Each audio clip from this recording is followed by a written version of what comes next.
नमस्कार सगळ्यांना. कसे आहात? मला सगळे स्वागत आहे तुमचं माझ्या चॅनलवर. तर तुम्ही म्हणता ना इथं कशा काय तुम्ही, तर तुम्हाला सांगते हे घर माझं आहे, माझं स्वतःचं घर आहे.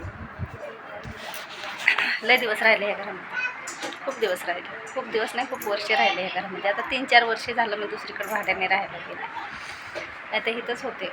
लहानाची मोठी मुलं इथंच झालेत माझे.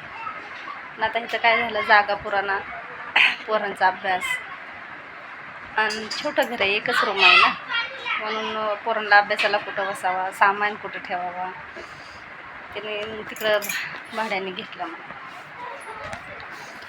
आणि इकडं आले होते, लई झालं होतं, घर घाण झालं होतं, घाण झालं होतं म्हणून आले होते. हे काढला, जाळ्या काढल्या, कचरा काढला, सगळ्या घरातला लई कचरा झाला होता. महिन्याने 15 दिवसांनी वेळ भेटला की येऊन जाते, पण आज घरीच होते, आज कामाला नाही गेले, घरीच होते. आज हे साफ करायचं होतं म्हणून म्हणलं नाही आज कामाला जाऊन नाही जमणार माझं, आज सगळं घरच साफ करते म्हणलं व्यवस्थित. इथं राहायला मला लई आवडतं, सगळं म्हणजे टेन्शन नाही इथं काय. माझं पहिलं घर आहे ना, आपलं स्वतःचं आहे. का 4 पत्र्याचं पार्टिशन करणं पण आपलं स्वतःचं आहे ना, का नाही आवडणार.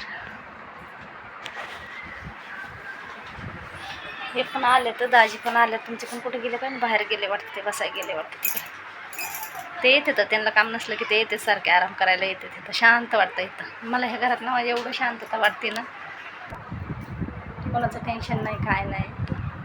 मी पण काम नसलं ना तर इथं आराम करण्यासाठी येते इथं. कोणाचं एक नाही ना दोन नाही. इथं पावसाच्या वेळेस भीती वाटते म्हणून राहू वाटत नाही इथं. नाही तर बाकी राहायला काय टेन्शन, काय हरकत नाही आहे इथं, नाही राहू वाटत इथं. पोरं नाहीत राहत.